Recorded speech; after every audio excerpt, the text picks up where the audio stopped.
Hey guys, what is up? Shadolance back for another review. Today I'm going to be doing my second M107CQ SE review. This was one of my very first sniper reviews when I first started doing reviews, so I thought I might as well do this again. It's a lot of fun. It's one of my favorite snipers in the game. I grew up playing this. This is probably the best camping sniper in the game.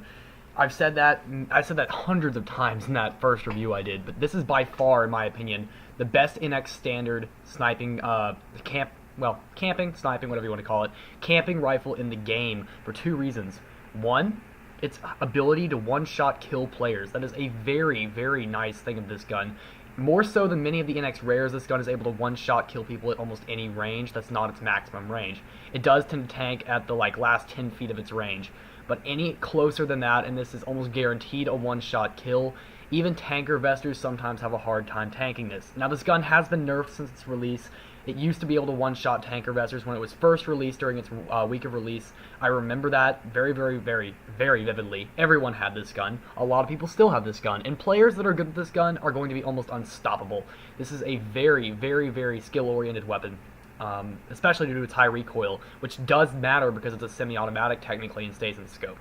Now, unlike a lot of games, this is the Barrett 50 cal. Unlike a lot of games, you cannot spam this weapon like crazy like in Call of Duty. You can't go bam, bam, bam, bam, bam, bam. It is a very slow firing gun. The rate of fire is only 10, making it only 1 point lower than the L9, I do believe, or equal to the L9, I forget which. At any rate, this gun is actually worse than the GP Rare variant, the Air Force, which has an even smaller damage drop-off. There's no difference between the two weapons other than that. The stats are all the same, which I will go over now. Damage of 100, obviously. Portability of 32, so an incredibly heavy sniper rifle. And you guys will be like, what the hell, why is he using this on Death Room? Well, just watch the gameplay and you'll see what I mean.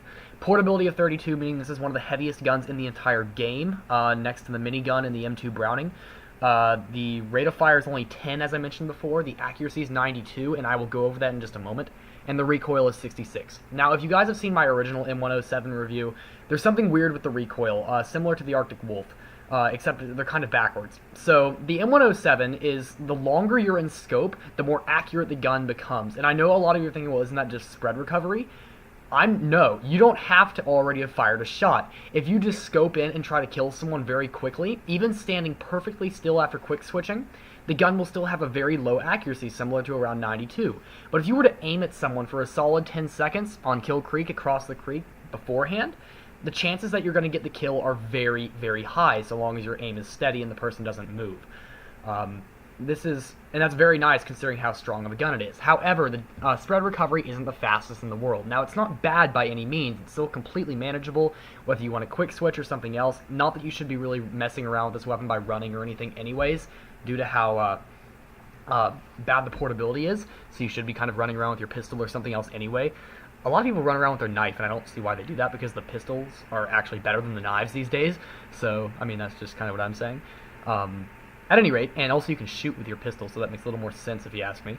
But anyway, the ammo capacity is 5 of 20, so you have a grand total of 25 shots, which is really nice. It's better than the L9.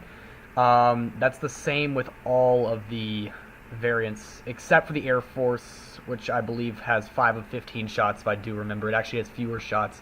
Don't quote me on that, because I haven't really used the gun in a long time. I haven't used it since the review, actually. So do not quote me on that. I almost never use the M107 series anymore, sadly. So please don't quote me on that.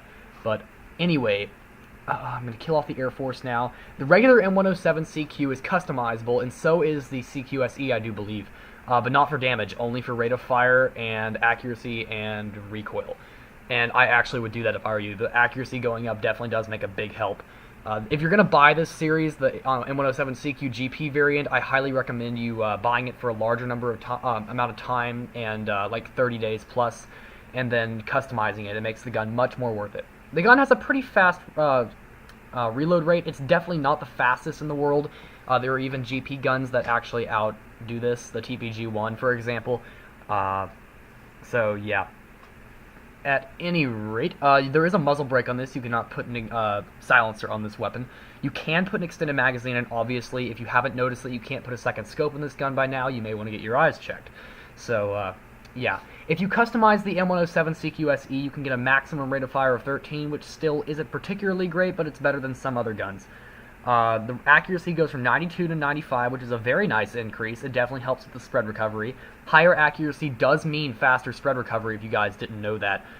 Spread recovery is based on accuracy and on recoil. It's based on 2 factors. However, with a gun like this, a sniper, that was actually a very lucky kill through the door there.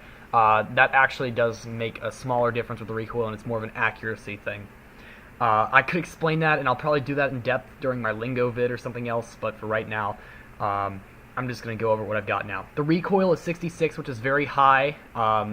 You guys see me firing pretty fast right here. This is after the gun has been customized, so please keep that in mind. The M107CQ, the basic GP variant, has all the same stats as the SE, except that the portability goes down by 2 points to 30, and the accuracy goes down by 1 point, and that is it. So when you buy the SE variant, you are getting a 1 point boost in accuracy and a 2 point boost in portability, plus, in my opinion, less damage drop-off, although I've not actually ever tested that. Just from the way I've felt the gun, there's a guy that actually tanked it right there. I must have hit him in the arm or something. If you slow down the video after you watch this, you might be able to see that a little more clearly than I'm able to see it on this little viewer, but it looks like I do tank a couple of times. But at any rate, that's about all I really have time for today, guys. Thank you for watching this review. Just really simple update from my last one. Please go back and watch my last one. It's not inaccurate, it's just old and uses my old style of review. It's also very long. It's about 20 minutes long or something like that. So if you'd like to see more gameplay, the gun hasn't been nerfed since my last review, because the review was made about a year after the gun came out, so just keep that in mind. It's not old. It is old gameplay, but it's up to date still, technically. Not much has happened with this weapon since.